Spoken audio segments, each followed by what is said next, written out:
Welcome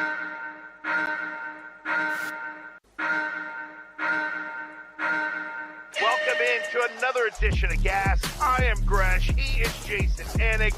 You were playing everybody and we're winning the game last night. The head coach is fighting people on the sideline. What do you got for me?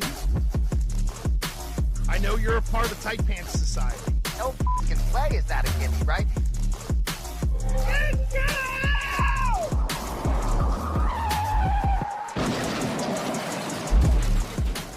It's Tuesday, it's 11 a.m. in the East, and you know what that means? It is time for some gas, ladies and gentlemen. Gresh Anik Show. We are here for your morning drive. We're here to boost your day, give you some bets, tell you all about our travails, and start to get on the Drake Maye hype wagon.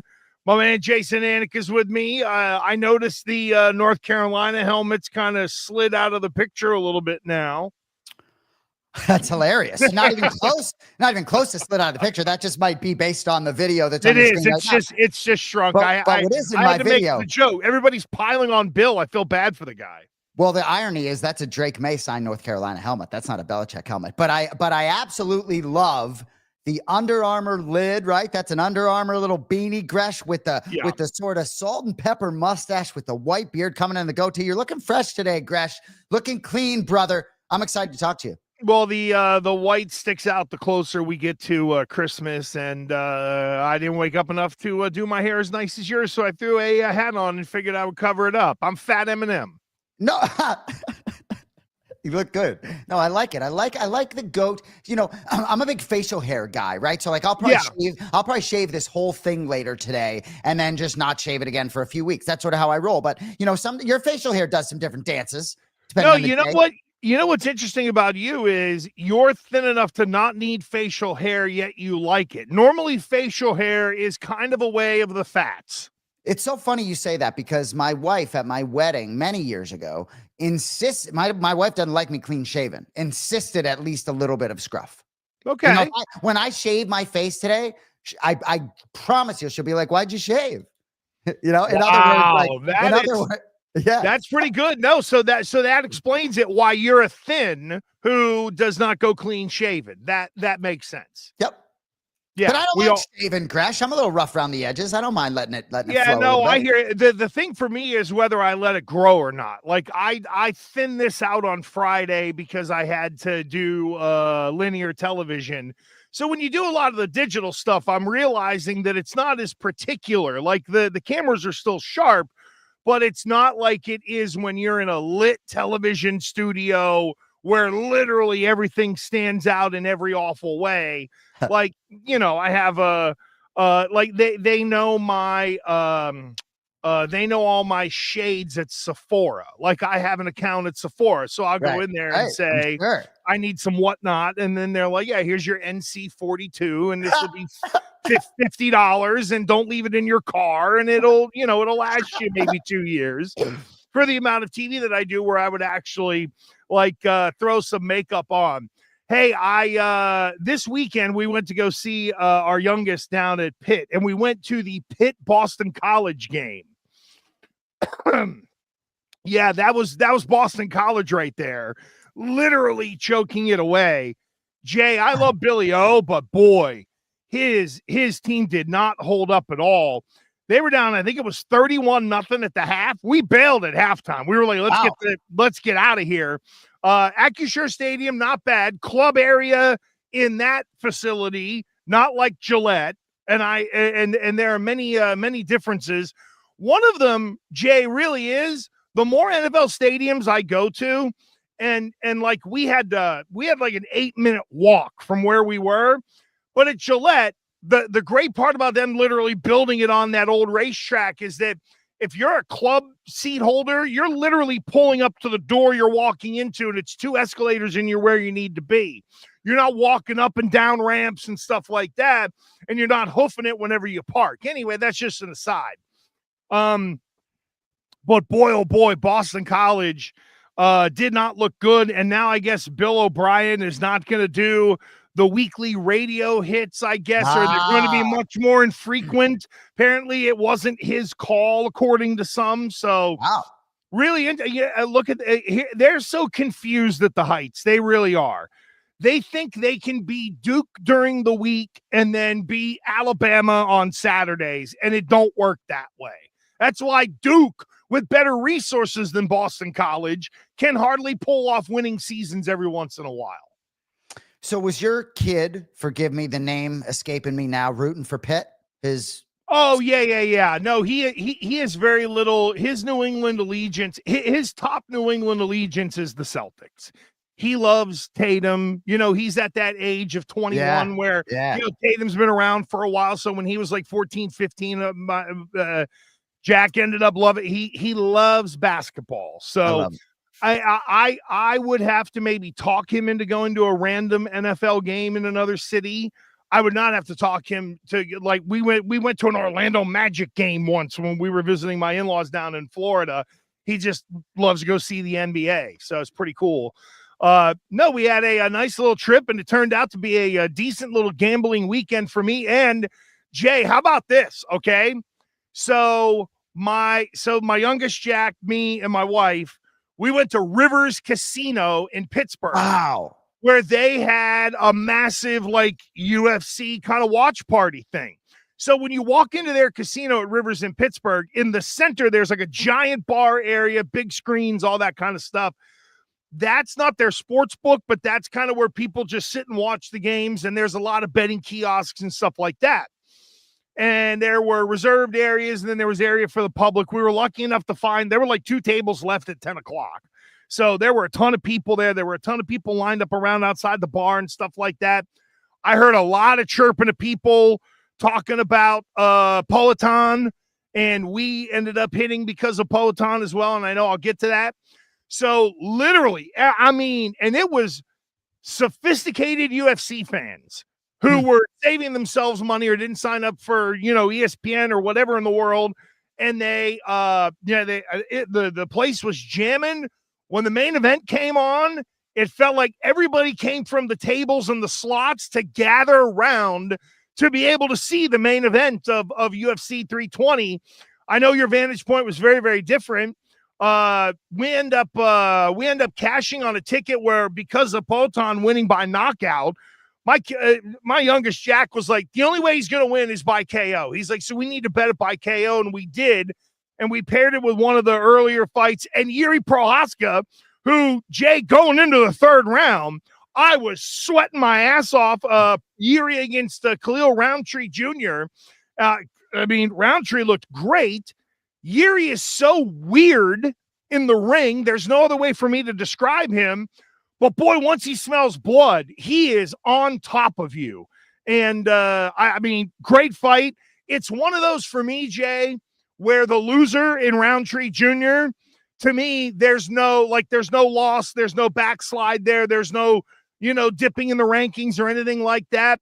That was a really good loss. It took a great effort from Yuri to be able to finish Khalil in that fight. I agree with all of that, except I do believe it's a big step back for a guy like Roundtree, who did want to fight for the belt again, right? A rematch with him and Peloton would have made a lot of sense had he won that fight. And if you saw the look in his eyes, looking almost dead, looking at us on the octagon when he's laying in the canvas. But what I'll say, Gresh, I knew you had Yuri action. And my brother John and I are twins, and we are a lot alike in a lot of different ways. And Yuri Prohaska, even as the week went along, was just moves the needle for John and I in a way. John said Yuri Prohaska became his favorite fighter this week. He said 3 days before the fight. Do you know what I mean? Yeah. He's handing out these headbands that say, let's go for that. Everywhere you go, let's go for that. Let's go for that. John can't stop saying it, right?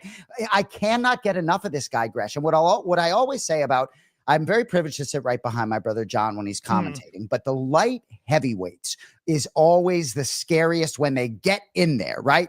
And certain matchups are scarier than others, right? Yuri Prohaska and Khalil Roundtree was scarier for me than even Peloton on Kalaev. It just, you knew there was going to be violence, and it flipped, Gresh, but at the same time, you never felt like Yuri was really out of it.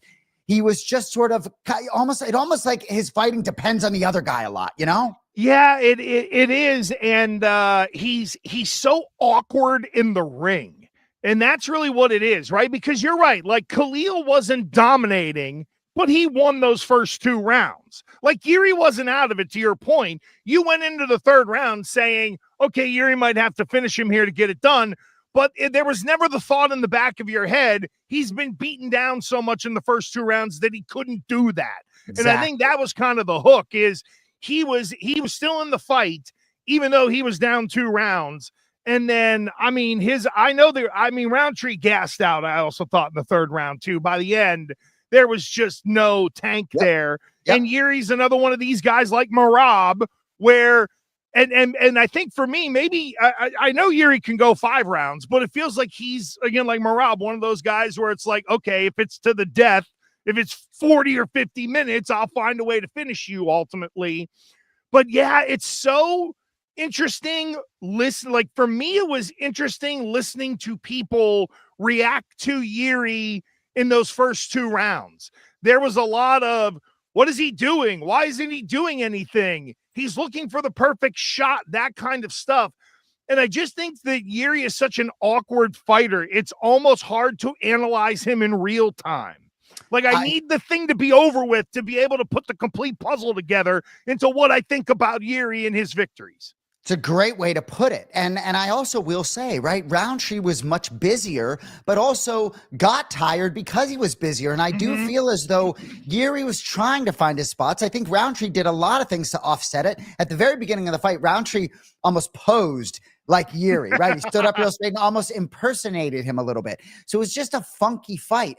But I had no action on the fight. I know Khalil personally. So I'm sort of maybe like, I almost want to say like rooting for him as a touch because I know the man, but Yuri is I cannot root against that man. His presence just blows me away.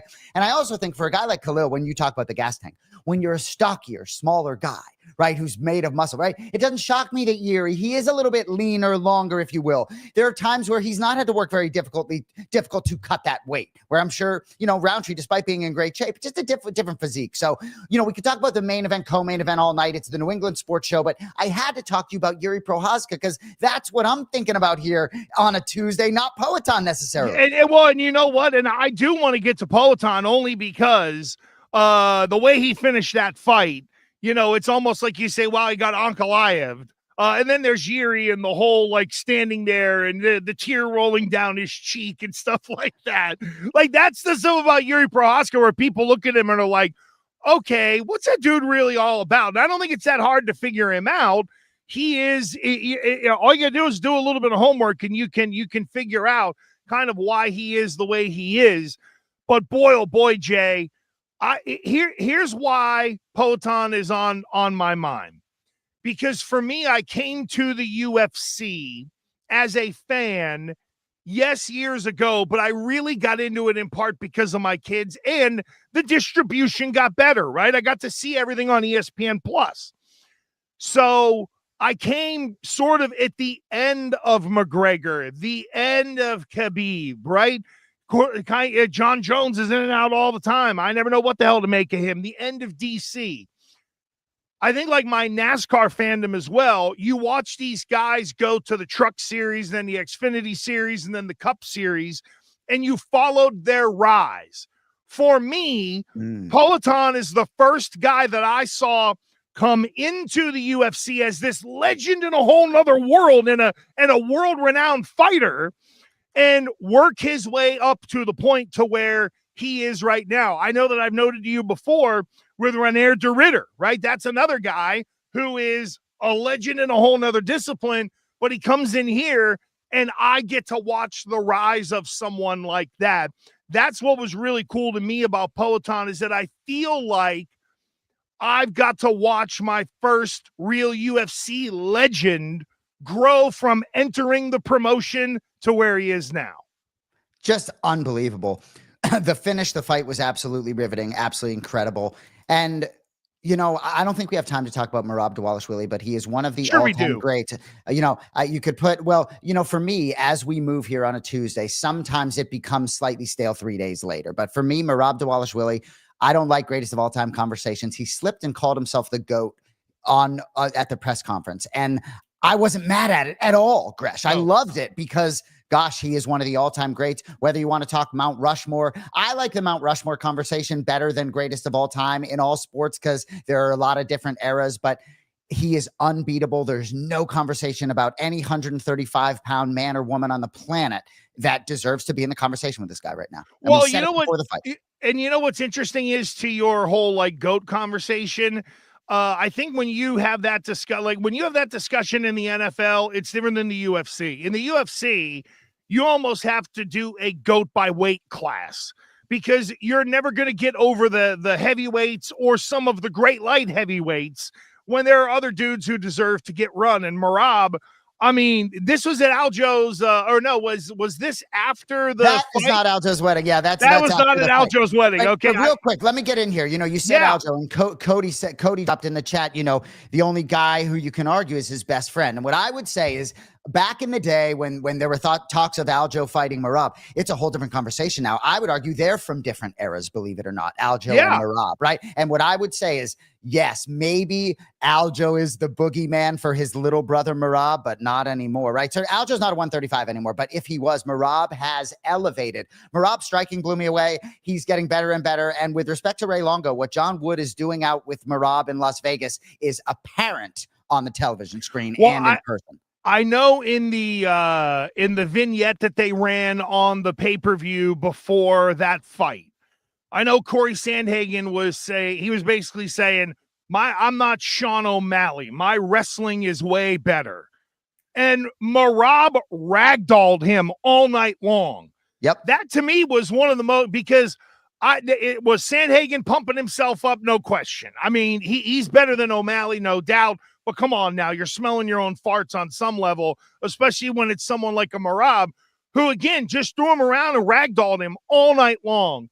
Even though I know Merab can do that, doing it to a guy like Sandhagen and basically making him helpless. Like, Jay, I felt like when I was watching, and we just talked about it, Yuri was never out of the fight with Khalil. To me, it felt like Sandhagen was out of the fight with Merab, because if Merab just grabbed him, he was going to roll him around the ring 8 times and get 1,000,000 takedowns on him. Could not agree more. And my brother John said on the Anik and Florian podcast yesterday, and we also talked about this prior to the fight, that Corey had to be super aggressive and throw himself into the fire almost like on a suicide mission and not be afraid to get sort of knocked out. You saw him throw some spinning stuff at the end of certain rounds. And that's the one thing I'll say, right? I do believe that complete reckless abandon and not being afraid to be finished was the only way that he would have had a chance to win that fight against Merab. Corey is a very skilled fighter, and he did a lot of good things, but Merab just keeps getting better and better. Merab is super durable. We've seen Merab get tagged. Marlon Moraes, I think, tagged him early in a fight in the past, right? But Merab doesn't look like he gets tagged quite as much anymore, right? And as we go from being boys to men in the mid-30s or whatever, the chin maybe holds up a little bit better. Even see a guy like Khalil Roundtree, who is more durable despite being finished. So, man, Merab is that machine nickname never fit anyone better. Correct. No, very true. He is so he's I can tell you this again, amongst the youngs that are in my house, my oldest Connor is 23, and he and his friends were here at the house while we were away. He had like 5 of his friends over. They all wanted to watch the pay-per-view, and they were betting on it and all that stuff. And like I said, my youngest Jack and we were just listening to it's very interesting to listen to MMA fans when you're in an environment like that. It was the first time where I really tried to listen and eavesdrop on people's conversations just to hear sort of who they were talking about, what they were talking about, and kind of how they were talking about, whether it was the UFC, the promotion, Dana, the fighters, all that kind of stuff. A lot of really good chatter. But let me throw a question at you. Did you see, and I forget who the corner man for Magomed Ankalaev looked at Glover Teixeira, the corner man for Peloton, and they were like doing the whole, run it back. And I don't know if you saw this, but basically Glover was like, no, nah, and he like blew him like a kiss or something like that. It was like, you're off into the sweet good night. What happens? I mean, does Ankalaev end up getting a rematch out of this? Do they go to the trilogy here, Jay? What do you think? No chance in hell. Not even close. I think Ankalaev is going to have to do some great things to put himself back in the title picture, especially going out like that and no showing. And, gosh, Powhatan plus 210. I mean, I think it went down plus 190 maybe before close. But for the promotion, gosh, I mean, everybody wanted Powhatan to win this fight, and he just came out and took it from him. I don't even know what to say about Magomed Ankalaev. Dean Thomas said to me after the fight, he's like, I'm telling you, he should be in the PFL making $3 million. That's what Dean Thomas says about Ankalaev. Wow. He said that before the fight. I don't hate that. I was a big Ankalaev fan. I still am, but I think it's a big uphill climb. And gosh, you talk about a guy being irrelevant. He is irrelevant. Juxtaposed to a guy like Bilal Muhammad, who just announced that he's fighting in Qatar against Ian Gary. If Bilal beats Ian Gary, he is still very, very relevant in terms of the title picture at welterweight. Gresh, we got to talk about sports here. I'm chomping for some pigskin. Well, we are. No, and I know that we're both kind of jacked up over UFC 320, but I'll call it shocking victory by the Patriots in Buffalo, 23-20. Can I tell you, interest of full disclosure? Patriots went up 13-10. I jumped on the Bills money line because my thought was the Patriots aren't ready for this moment. They're not going to close out on the road against Josh Allen. He's only down 3 points. And goddamn, I mean, the Patriots defense really did a great job. The offense is continuing to build. Drake Maye is stacking good game upon good game upon good game. It does suck that the running back depth kind of got chewed into, but Jay, I mean, color me shocked in the moment on Sunday night in a hotel room watching that game, thinking, wow, they really did it. That was a grow-up moment for this team. Definitely a grow-up moment for this team. I'd be lying to you if I tell you I was shocked. I have receipts. I do another podcast called Last Men Standing for the Circa Survivor Pool. I picked the Patriots to win the game. I told people stay away from them from a Survivor standpoint.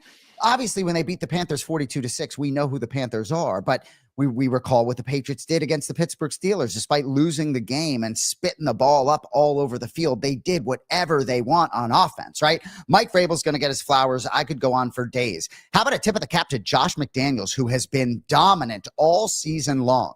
And Drake Maye, right? I was going against Drake Maye in fantasy, and I think it's so telling that he only scored 2 fantasy points against me and was absolutely brilliant. I could give you a number of different plays.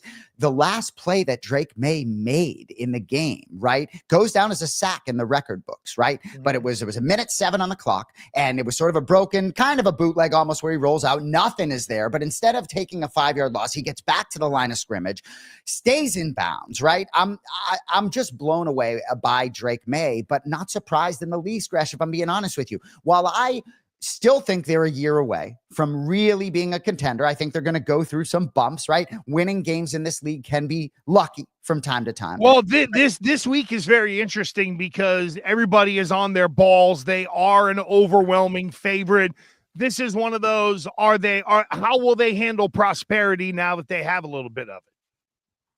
Yeah. Well, yeah, I mean, moving forward there, yeah. Sorry, no. If you roll for 3 minutes, I try and get in, and then you're just right in. I know you do a lot of solo radio, but let me roll a little bit, brother. I know. I jumped in on you there. That was my bad. You can be Debbie Downer on the Patriots, but I've been saying it, so show me some fucking respect. I've been telling you about this team. I've been telling you all year. Mike Vrabel masterfully handled halftime the way he put 19 seconds on the clock to run those plays. He masterfully handled the clock management at the end of the game. They masterfully handled the kick. The kicking game has become so difficult. Not really if you do it the right way. Borigalos pures the fucking 2-iron through the uprights, then does what's more important, kicking it to the 5-yard lines. I'm blown away by this team. Milton Williams moves the needle. He's worth the money. He's disruptive. Did you see Mike Vrabel hugging all these players? Christian Barmore comes up to him, says, I love you, all the health reasons. I could go on and on, but I'm trying to get out quick because I know you're chomping. Go ahead. No, I mean, that was a shocking win to me because of what they did well.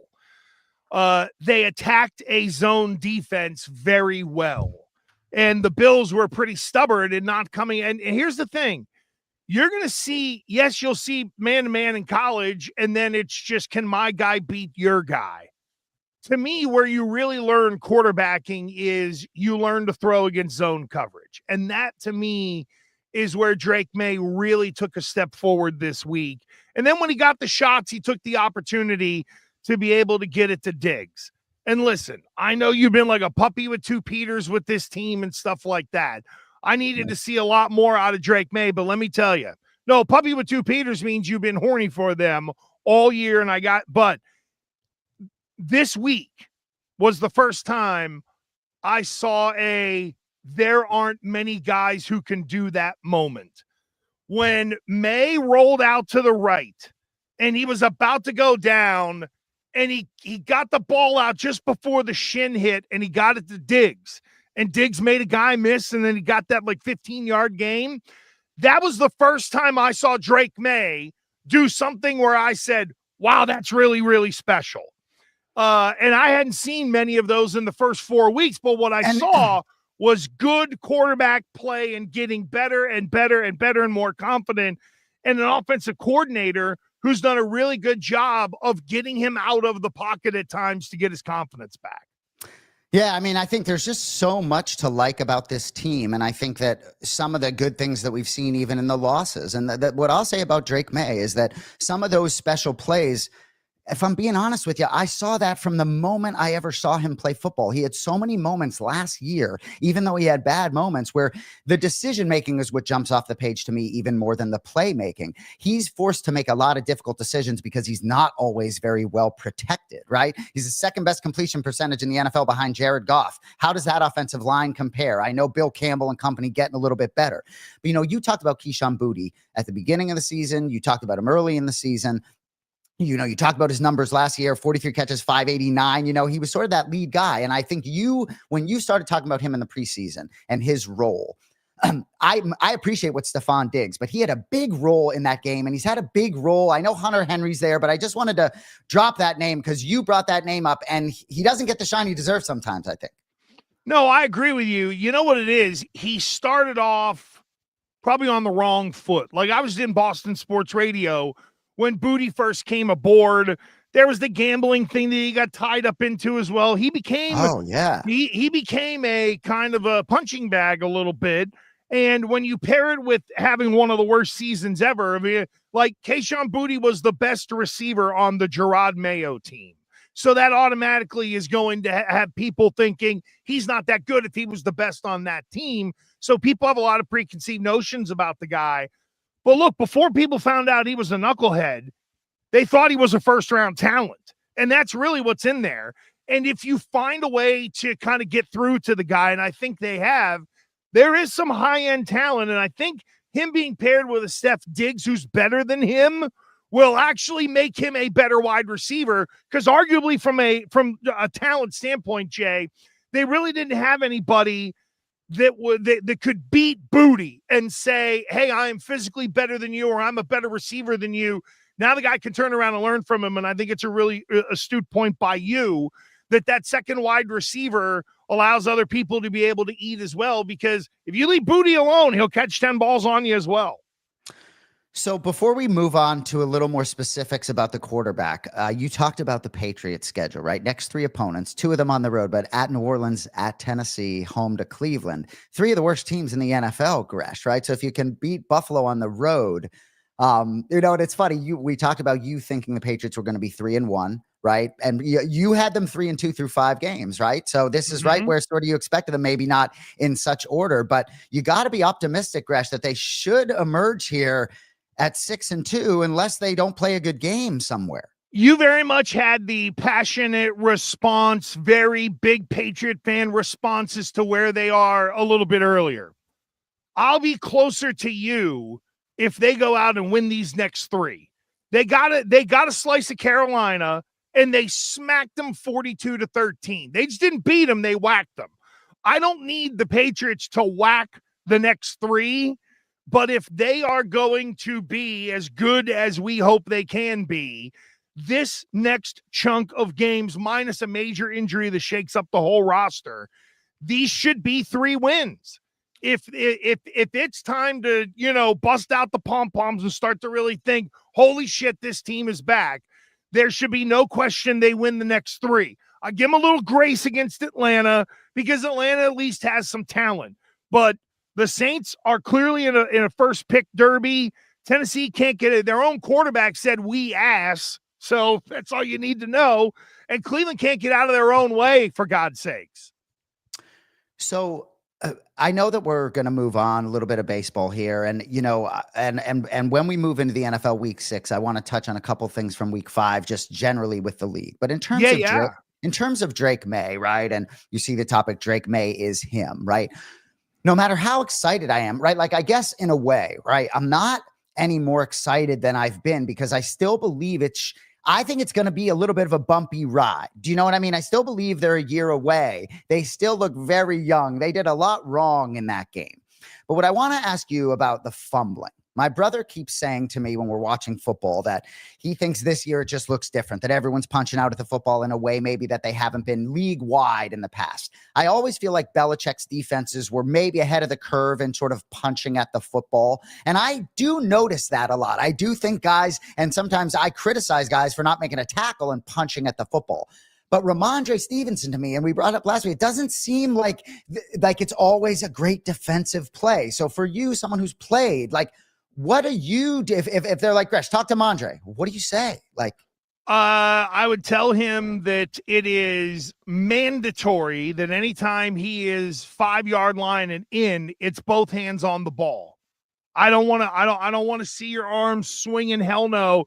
If we're on the 5-yard line and in, it's mandatory. If you're going to get it, there better be both hands on the ball. Find a way to run hard and learn to cover it up. And even in the middle of the field, though, bro, it's not like. But here's what I would also say. I think what we're seeing across the league, to kind of John's point a little bit, is you can't hit people no more. So because of that, what are you getting? People out of position and throwing their arms in there, punching a ball out. That's a great point. Remember when you and I watched football back in the archaic days when they wore giant pads and stuff like that? You tried to hit someone to separate them from the football usually. It was almost an accident if a D lineman got their arm out and they happened to hit the ball and knock it out. And now what we've seen are guys that are out of position because they think they got to pull up, they can't hit somebody, whatever it is. So we're now getting all different kinds of contact on these guys more than ever. I do think that is some of it, but they're clearly, honestly, here's another thing I would do for Mondre. I would say consider changing or wearing a wrist to elbow sleeve, because you can tack it up, winky, winky, with some stuff. You can tack it up to make sure it helps you to kind of hold on to that football, but you can't be like the dude in The Replacements. What was it? Orlando Jones went out there and the stuff was dripping all over his hands. Like, there can't be evidence, but there are ways to be able to do that.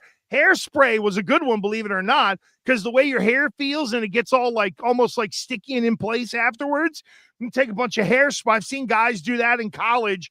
They would wear like a sleeve, elbow to wrist, and then spray it up to make it tacky. Hopefully without cheating, Mondre can just like mentally think about that he needs to squeeze the ball. But, you know, we obviously saw Amari DeMarcado get to the goal line for Arizona and fumble the ball. We've seen that over and over again. We've talked about that over and over again. But last night in the Jaguars game, right, you see the pick, you see Devin Lloyd, the pick 6, right? And then he's got Taquan Thornton on his heels. For those of you that didn't see it, the 99-yard interception return for a touchdown for the Jaguars last night. And Devin Lloyd, as he gets close to the goal line with Taquan Thornton on his heel, tucks it like Tiki Barber style, right? To not get it punched at the goal line. And he's a defensive player. It's like, come on, guys. No, it really is true. And maybe there needs to just be a reminder of the Tiki Barber way of doing things as maybe a little bit of a point of emphasis. But yeah, this play by Lloyd, my God, this was something, to say the least. And there you go. There's your effort from behind. There's the Ben Watson to Champ Bailey. Remember, but do you remember he knocked that ball out? Yep. Like that. And you know what? And that's one of the, greatest defenders ever, who's thinking, yeah, I'm cruising in for a pick 6. And Ben Watson makes one of the memorable plays of our lifetime. Amazing. It meant nothing, but we remember it. So Hey, can I just ask you quickly, because I think you might have been going there. I learned that one of your pet peeves, and you cut a big promo like earlier this year about the guys who drop it before the goal line. What were you thinking on that DeMarcado play? So I was going to ask you the same thing. And so first of all, last week, right? This happens all the fucking time in the NFL this year, last year, but last week, Adonai Mitchell changing hands at the goal line for the Colts against the Rams, right? At the goal. You see this all the time, right? So, but you know, DeMarcado, he's like the third back on Arizona or whatever, and looked like he was gassing a little bit as he got close. But so it's called a touchdown. My rant was like, touchdown, touch the ball down on the line, bring the ball to your head coach. But did you see Jonathan Gannon on the sideline, like all fired up with him? Did you see any of that video? And like, I did, almost like because he apologized for it on Monday, by the way. Oh, Gannon did? Yeah. He was like, oh, I could have handled that better. So what are your thoughts on that? I guess from a Gannon's a pussy. Like that's terrible. Like, dude, you had a reaction in the moment to you don't teach that in any way, shape, or form. You remind these guys all the time, celebrate when your feet are in the end zone. Good for him for having that. You know what it shows me? Shows me a guy's got at least a little bit of a spine and a backbone, and that he cares enough to get that mad. And I'm not saying that every player has to be pat on the head and the bum and hugged in that moment, but hell yeah. You know, there's expectations on a football team. If I didn't block, I wouldn't play. If you drop the ball when thrown to you, you're not going to play. You throw interceptions, you're not going to play. That guy has a chance to make a play to actually help the team as the third running back. I would have done the same thing as the coach. I'd put him there dog cussing him. You know, they say in all walks of life, sports, otherwise, you know, just it's okay to make a mistake. Just don't make the same mistake twice. And to me, any player in the NFL that makes this mistake, that's a repeat mistake, even if they've never done it before. It's just 100%. one of those. It's one of those things that there's a part of me that I would love to know from Jonathan Gannon if they showed any coach that didn't show the film of Adonai Mitchell. It should be every week. Should be so. Hey guys, you want to run through the end zone, or do we just want to fuck around this week? As I almost hit Jamar Chase's helmet off this, right? So I just think from a coaching standpoint, this should be one of those like 101. There's so many ways to commit little fouls in this league. That's not your fault as a player, right? It's really hard to play defense in this league nowadays. I thought you made a brilliant point about you can't fucking tackle anymore. You got to hit the ball out, but don't make this the one mistake you don't need to make. It's easier than a free throw. Just take it across the goal line. I'm 100% with you, and I'm with you as well. Like if I were a coach, it would be here are the dumbasses who didn't finish this week, and put them on a reel and show the team and remind them, hey, this is what dum-dums on other teams are doing. Don't do this here type thing. And you're right. That's one of those where you should learn through osmosis on that one. One person makes that mistake elsewhere. It shouldn't be made anywhere else. Can I ask you about Drake Maye real quick? I'm totally going to this was not in a rundown or anything, right? Please do, every week I see at least one time, Gresh, where he gets hit and he holds his helmet every week, at least once. And this week when it happened once, and maybe his head hit the ground or whatever, that he came off, and I hear Mike Vrabel like, you're fine. And that's my biggest worry about this kid, believe it or not, is the concussion stuff. Cause I still don't think he does a great job protecting himself. And yeah, he hasn't come up woozy, right? But did you see Kyler Murray, a snap hit him in the helmet and he almost come up woozy? So I don't know. I just wanted your opinion. Have you seen, I watched these Patriots games. I haven't missed a snap all year. And I see this kid like getting his head banged up every week. And I don't know. Have you seen any of those? No, I have, Jay. And can I make a suggestion that some people will think is a little weird, but when you think about it, it could actually save quarterbacks if they just learned how to, if I were Mike Vrabel, I would send Drake Maye to go see my buddy Brutal Bob Evans over in Fall River where he's got a wrestling ring. And I would teach Drake Maye how to take a flat back bump, because you know what you learn? To tuck your chin. So if that guy can learn how to fall like a pro wrestler, I thought the same thing for Tua. Yes. Like Tua, when Tua would fall, it would be his head would whip. You have to learn how to kind of like fall on your back and tuck your chin and try to protect yourself the best you can. I'd send him to a pro wrestling school, learn how to take flat back bumps. So every time you go to fall, you remember how to kind of do it, and then it ends up saving you on the concussion, because I think your point is very well taken. because the scary part about having a guy who's got the concussion issues is it can be a massive hit, or it can just be like something flicked him in the head. You know what I mean? Exactly. And it brings it back, and you have no way of controlling it. So before we move on to baseball, right? And I this topic of Drake Maye is him, right? Like, to me, I think there are a lot of narratives out there like this was that sort of signature win. But I guess for me, there was not anything that Drake Maye did against the Bills for me that I didn't think he already showed he could do. The leadership, I'm seeing a big growth there. It's going to be a lot of fun to watch this team, because unless they have some really dramatic injuries, they looked really different on defense since Gonzalez is back too. Well, I think we're going to learn about the mentality of this particular football team over the next 3 weeks. Do they fall into we've arrived mode and they start to smell their own farts? Or do they continue to realize they got to build and they got to work and they got to get better and they got to put in the time? And like Drake Maye, look, for as much as I didn't know if there was mega high-end quarterback play in him, each week he's gotten better. And for where he is in his career, that's about all I can ask for. But now they're going to be the favorite. They're on the road. Jay, hold on. I don't know if I had sent you this. I don't know if I'd sent you the stat or not.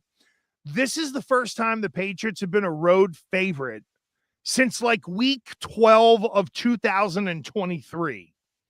So this is the first time in a long time that those guys in that room who've kind of been there through the whole journey or have at least seen some of it, this is the first time they're on the road and people are saying, no, you're supposed to win this game.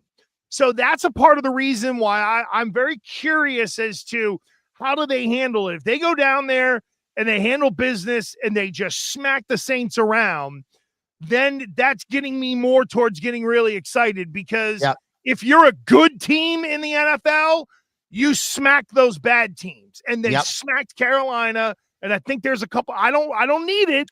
I'll just take wins. But I think if they throw some beatings in there, then we really know that they've level jumped a couple here since Vrabel has taken over. Great stuff there. So just a couple little quick ones.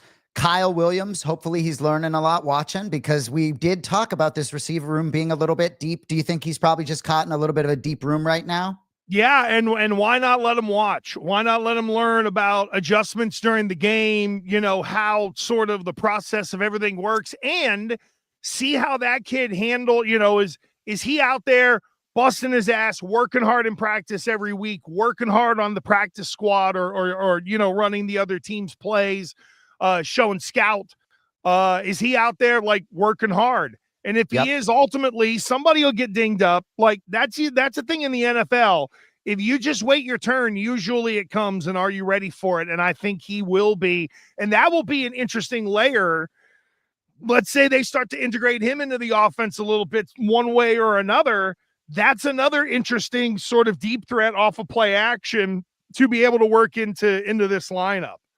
Last thing for you on the Patriots before we move on. So you're very good at curbing your enthusiasm about certain things, right? But one of the things that you couldn't curb your enthusiasm about was Mike Vrabel. From the moment he was hired, you haven't had a negative word to say, nor have I, and a lot of different people, right? And I guess I just want you to talk a little bit about him, because we talked about last year, Mercedes Lewis was on the Bears and talked about Nate Eberflus not leading Caleb Williams, right? And Mercedes Lewis, and we need to be coached, we need to be led. And to me, I think the players' confidence, because they are under Mike Vrabel's leadership, they are so free. And I just want some overall thoughts on the fucking coach before we move on to baseball. Well, the thing that I really appreciate about Vrabel is he is rigid in terms of the expectations. Like, here's the way it is, boys, and here's your lane, and we're going to stay in it. But he's also flexible enough to recognize, I think, certain situations. Like, I know you're out on Ramondre. He especially now that Gibson tore his ACL, you definitely can't be out on Ramondre. Now you got to kind of, I think what Vrabel is realizing is fans on the outside tend to yell more, fix the problem by getting rid of the person. I think what Mike Vrabel has realized is you still have to coach these people. You still have to get them to where you want them to be. Some people aren't just going to get there on their own. And it feels like every player respects him. I do think, Jay, it didn't work for Mayo that he was a former player. It works for Vrabel that he was a former player, and they both have championship credibility. But I feel like with Vrabel, there are guys who kind of look at him and be like, okay, I can understand why he fit in a locker room, yada, yada, yada. There's player that just oozes out of Mike Vrabel, even though he is the guy to say, here's the way we do things here and be the head coach and hold people accountable. Yes, and I love that you talk about Gerard Mayo, right? Because Gerard Mayo back in the day was probably in the Patriots locker room, and everyone was like, look at fucking that dude Mayo over there. He's such a fucking gangster on the field, and he just sits over there and doesn't say anything, right? Mm-hmm. Like in the locker room or whatever it is. It's just, but you know, I will say, the final thing I'll say about Mike Vrabel, a lot of people love to say how he was not part of the Belichick coaching tree, right? He went to Ohio State, Urban Meyer, whatever it is. But when you heard him utter the words talking about the Bills-Patriots game, Mike Vrabel says, we made a few more plays than they did. Don't get it twisted that Mike Vrabel learned a tremendous amount being around Bill Belichick, whether it's clock management, whether it's everything else. So while he may not be part of that coaching tree, I just think Mike Vrabel has been so well-rounded. He's just so ready to be in this position for this team.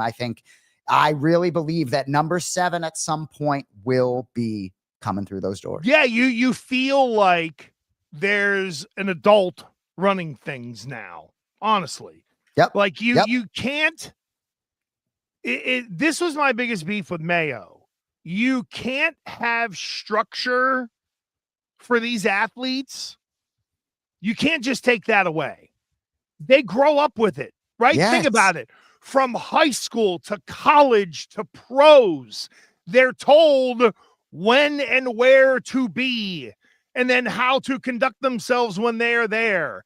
It can't just be, I'm going to trust them as men to do their work. No, you cannot trust them because they've never grown up in a trusting environment. It's been one that is fostered by someone, but it urges them to do the work that needs to be done because, yes, there are some guys who will, but most won't. And that's what I think, that's what gets me is Vrabel understands that.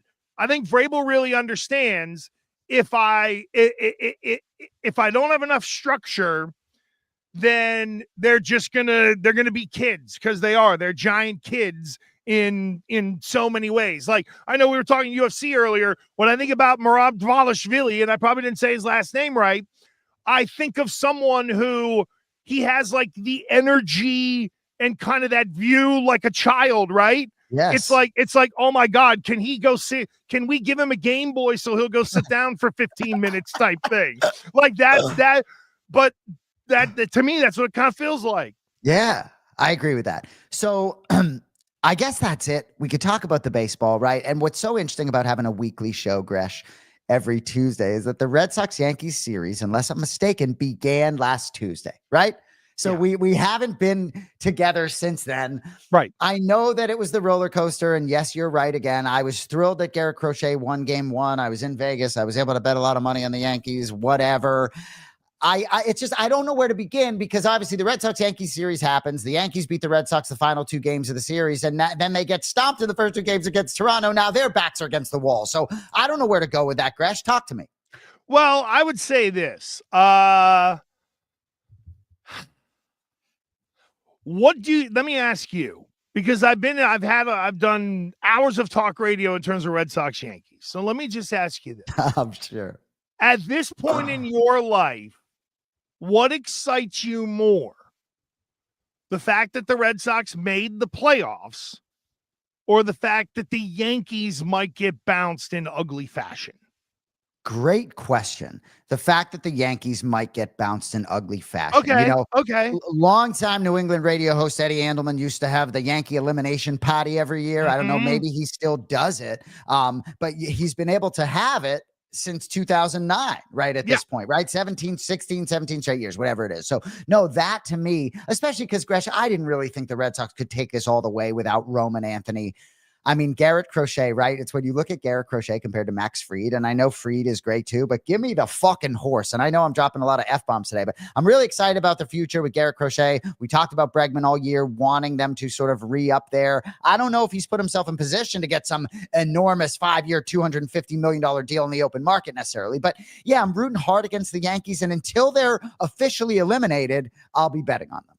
Yeah, there you go. And see, for you, there's the double happiness hedge. You know, you're getting what you want, what satiates you as a fan, and you also made the shekels of betting on the Yankees as well. So there is that.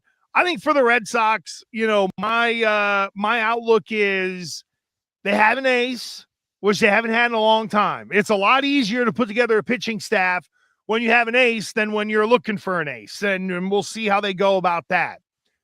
They still need a $50 million hitter. And I know those guys don't grow on trees. You have to hope maybe you grow one a little bit, or that somebody gets disgruntled and they end up hitting the market and you can jump and add another bat to this lineup, because you are getting Anthony's bat back. I think we do have to put that into context in terms of what went down the last, say, 3 weeks of the regular season and into the playoffs. I just hope that management looks at this as an opportunity, not as an opportunity for them to double down on their strategy, because there has been some success. Yep. They're only, Jay, to me, a couple of guys away. And that includes some of the people that they have, right? That includes health for guys like Anthony and other members of the pitching staff. But you get yourself another really good starter and you find yourself a bat that's worth a damn. You got a little something here. You probably have an 88 win team or an 89, 89, maybe a 90 win team next year, whenever it's all said and done. So, quick story for you about my watching experience on this game before we talk about some NFL. So I'm flying to Vegas Tuesday night on JetBlue, right? And so I'm sort of trying to watch the game on the way to the airport. It's just tough, right? So I sit down on my seat finally on the airplane. The Red Sox were down 1-0. They're up 2-1 when I finally sit in my seat, right? So I'm like, all right, this is exciting. I'm going nuts. So then Aroldis Chapman loads the bases with nobody out. And I'm flying, I'm watching on JetBlue, just like really happy that I get to watch this game, but like really nervous, Gresh, like at the top of the roller coaster, to your point, and it's broken, right? So he strikes out Giancarlo Stanton, 1 out, bases loaded, and all the TVs go black on JetBlue, right? I don't have Wi-Fi on my phone. Everything goes black on JetBlue for like 30 minutes in terms of the TVs, right? So I have no access to anything, right? Pops back. I try to get Wi-Fi on my phone, can't do it. So it pops back on, Gresh, and the Reds-Dodgers game was on. So I'm like, all right, unless either the Yankees walked this off or Chapman got out of it. I don't know what happened. Still, all I saw was him strike out Giancarlo Stanton. I flip on ESPN News, and I found out the result of the game on the ticker on the bottom line in 2025. That's how I found out the result of the Red Sox winning that first game. That was really exciting. I almost jumped off the plane. But then we played the Yankees plus 170 to win the series, down 1 game. So that was lucrative. Whatever. I just want to tell you that. No, that was cool though. I love the I love when everybody is. I once took a flight during a playoff game in the NFL, and everybody was and like to hear everyone or groan or whatever. I can only imagine what it sounded like when everything went dark on JetBlue and people had to either raw dog it for 30 minutes or like go to start playing Candy Crush on their phone or something like that. Yeah. Hey, I did a quick lookup of just possibilities for the Red Sox next year. First of all, Trevor Story has an opt out, or he hangs for $25 million. Kind of the same for Bregman.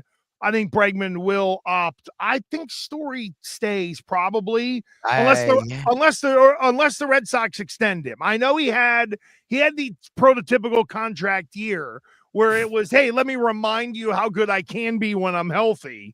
So I wonder how Story kind of views that situation. But here's what we're looking at. Free agent first baseman Pete Alonso from the Mets. He's just under 30 years old. Cody Bellinger of the Yanks probably opts in on a $25 million deal. And then it's starting pitcher Jordan Montgomery of Milwaukee. And then you got catcher JT Realmuto. They're not going there. You got Nick Martinez and Chris Bassett. And then after that, you know, I mean, do you want to bring back Schwarber and just put him in the middle of the lineup? Absolutely, I do. But Gresh, I really do. But don't you really believe the key is to re-sign Bregman? And don't you think that's a big part of that? When you talk about the $50 million bat, you don't want to lose Bregman and bring in a $50 million bat. Well, right? I personally, I'm of the they're losing him anyway. Otherwise, Boris would opt in on that thing. That guy, the last big mistake Boris made was with Jason Varitek, like 15 years ago or whatever, at the end of his career, whenever he like opted out of a Red Sox deal and then came back for like he did what that Tennessee quarterback did in NIL. He opted out of Tennessee, went to UCLA, got paid half of what he would have at Tennessee and has played for a bad team. Right. So, but no, I now look, if they can keep Bregman, then there you go. But there aren't a ton of bats out there. You're right. But I'm also not paying Alex Bregman $50 million either, right? Like they paid him 40 this year, but don't you think there is a limit to how much you're going to pay this guy? He's not Aaron Judge. Yeah, I'm glad you went there. And that's what, you know, I think Cody had mentioned in prior chats about what has he really done to sort of put himself, right? That 3-year, $120 million deal. I wish it was just signed, sealed, delivered, right? Because it feels like pretty decent for both parties. I hope the Red Sox can be the highest bidder, I guess, and retain his services. But I'm with you. Like, I don't. Oh man, I you know what, Gresh? If you're asking me, I would probably rather overpay for Bregman than lose him. Well, it's interesting because then you get to the say there is a limit with Bregman and he does go. To what extent might they be willing to overpay on a short-term basis for someone else? Like Cody threw in the chat, Schwarber ain't leaving Philly. I think he's a perfect fit there. As long as Dave Dombrowski's there, he's probably going to be there. But say you lose Bregman, but you go out and you give Schwarber 1 year, $21 million or something like that, and you overpay him a little bit to try to lure him here, knowing that you're at least going to get the bat in the lineup. I don't know. I'm not a big fan of those things. I think roster building in baseball, if you do it wrong, the next thing you know, you're paying Dustin Pedroia until 2027. Well put.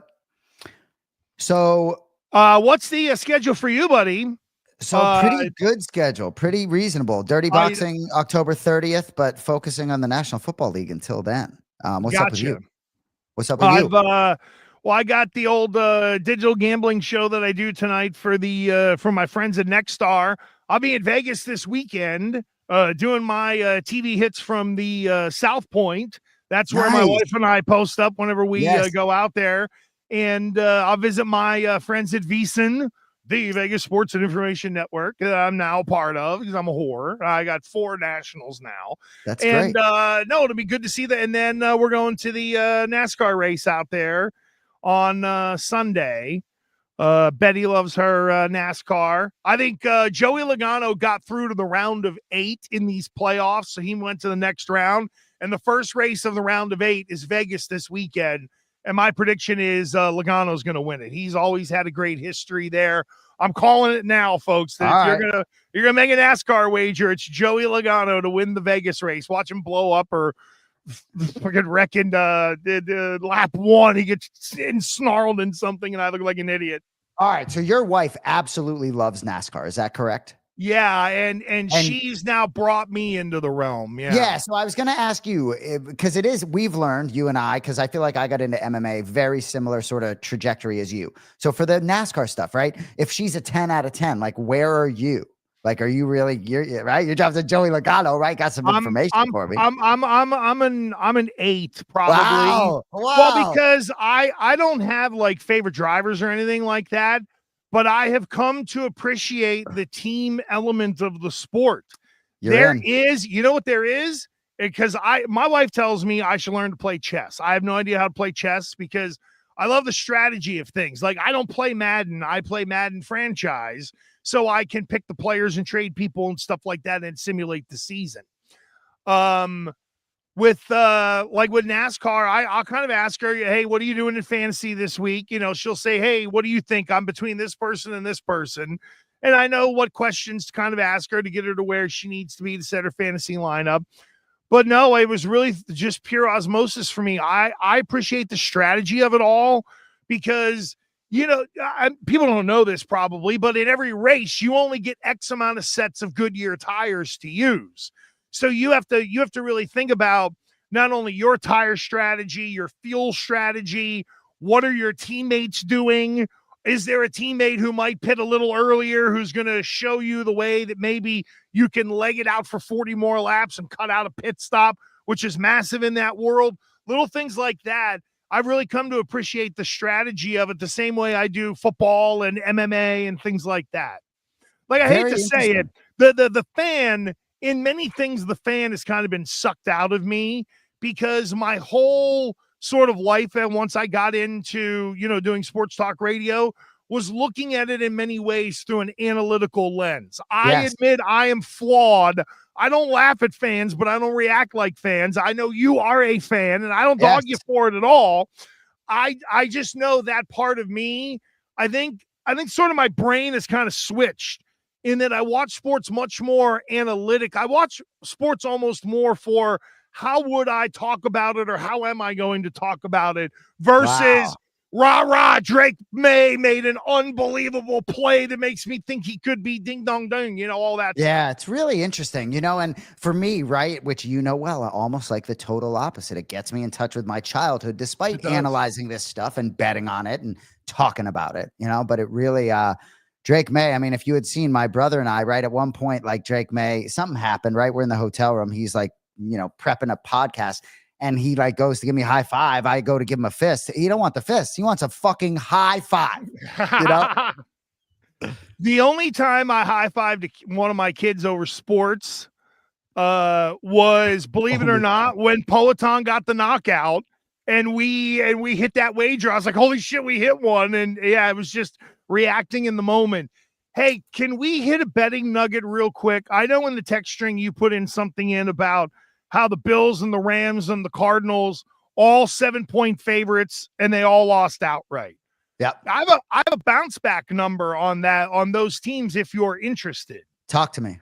So for the Bills, the Rams, and the Cardinals, teams that are coming off an outright loss as at least 7-point favorites are 197, 147, and 11 since the year 2000. So they bounce back at 57.3%. They are 67, 48, and 3 ATS over the last decade, 18 and 10 ATS over the last 3 seasons. And when those teams that lost are favorites, 16 and 6 ATS as favorites. So it's interesting for those teams that were big favorites on the bounce back. It feels like it's a little like, you know, what's the next level of digging into that number? How many of those teams had injuries or played maybe the best team on their schedule that year, the very next week? I wonder about a little more of the nuance of that, but it does kind of indicate that these 3 teams should bounce back pretty heavy this week. Well, I agree, right? And like the Rams are going to the Ravens, who are just completely spiraling. I think the Rams could certainly play well. And right, like Buffalo, hey, the Atlanta Falcons, Monday night, you got the Buffalo Bills coming to town off their first loss. Like not the best spot to catch the Bills either. I hear you. No, and that's interesting. So the Bills, they get an extra day of rest after playing the Sunday nighter. They then move to Monday night, and I'm sure they're going to be wound up like hornets going in there. Like, we're not losing to another crappy team. And I'm thinking as them of the Patriots. Like, I'm sure they look down upon the Patriots pretty hard going into Sunday night. You know, and what I will say, in the vaunted American Football Conference, right, the fact that you look at the North, right, and wow, are the Bengals and Ravens both non-factors, right? So if you go to it, right, so when you start to think about the Patriots, right, okay, well, like they look pretty good against Pittsburgh, right? You start breaking these divisions down, right? You handle the Buffalo Bills. I understand the Chiefs, not necessarily the Chiefs, like who scares you the most right now? What team scares you? I know we're going off the rails here. What team scares you the most in the AFC for the Patriots right now? It's still it's probably still Buffalo because Right. of the familiarity, Yep. right? Like right now, the Indianapolis Colts are getting the bye. That shit ain't happening come playoff time, I don't think, right? But like, yeah, but here's another one, right? So New England is in the playoff structure as of right now. Well, let me ask you this. Are you buying Jacksonville after last night and beating Kansas City? And where are you on Indianapolis? They're both 4-1 right now. I know. But I don't know if I look at them and like if I'm Buffalo or Kansas City, I'm still feeling pretty good about the teams that are around me in the playoffs. I agree. And bro, I will say, like, despite Jacksonville being 4-1, Trevor Lawrence, if I'm a Jaguars fan, I'd be like, oh gosh, no. Like, there's so much I see that I don't like in terms of decision making, in terms of, hey, Trevor, like, can you take a little mustard off the football here? Right there's no finesse to his game. And while 4-1 is nice and they're doing a lot of good things, they're pretty good defensively too. But I see that relationship with Liam Cohen. I'm not sure how much Liam Cohen likes Trevor Lawrence, but if you're asking me Drake Maye or Trevor Lawrence, there is no conversation. Well, what's interesting was they've come up with their system that Robert Saleh called out of how they try to match to the defense. And they had a couple times they had play clock violations. So I don't know how much of that is on Trevor, how much of that is on the system. Liam didn't blow a gasket on the sideline or anything. He didn't go Jonathan Gannon on him on like the third delay of game penalty last night. So it makes me think it's more the system of what they're trying to do. Well, listen, it's working for them. And to this point, Travis Hunter hasn't really been a big factor. They're winning without a massive contribution from the number 2 overall pick in the draft. And that's pretty crazy when you think about it. Yeah, some flashes last night, played some good defense on Travis Kelce, had a nice sort of catch in between 2 defenders. Fun to watch him. And then what I'll say about Travis Hunter, since you brought it up, and you can get us out of here after this if you want. But at the end of the game last night, he's walking around the stadium high-fiving every fan along the wall. And like that matters. He's not doing it for show. It matters to all those fans. It matters to him. And it's not a regular thing. It's uncommon. And he is a really unique human as well. I love watching him sort of play defense in this league too. Jay, think of it this way. If you were a Jacksonville Jaguars fan and you landed Trevor Lawrence, you had hope, right? Now you need a little more hope as a fan. Yeah. And Travis Hunter is the guy who I think maybe Jaguars fans have kind of realized that Trevor Lawrence is what Trevor Lawrence is. I don't think he is likely to develop into a Mahomes level quarterback or Josh Allen or anything like that. I still think you can win with the guy. But if you're a Jacksonville fan, Travis Hunter signifies hope for the franchise and a true franchise player. Like a guy who embraces the area, has a great attitude. Yep. I'm a big fan of Travis Hunter. Deion Sanders was lucky enough to drag him all over college football to help make him a good coach. And well, I'll kind of leave that alone. And right now in the NFC, it's kind of the usual suspects: San Francisco, Philadelphia, Tampa Bay, Detroit, Green Bay. Of course, they made the trade, before the season started, and we thought they'd hop in there. I was sketch on Minnesota. They're in the top 7, but Seattle is at 3-2 and has done some good things this year. I know people had high hopes for Washington and the Rams. They're just on really the outside looking in. And then kind of everybody else in the NFC from Chicago on down, it really doesn't have any hope. So in the AFC, we're jumbled as hell. In the NFC, it's really the usual suspects, at least through 5 weeks of the regular season.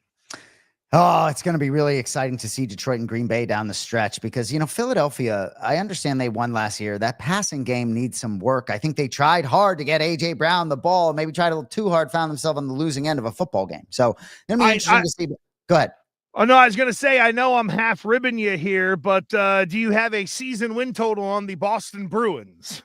Because believe it or not, Bruins hockey starts tomorrow night. Wow. I had to go and look this up myself.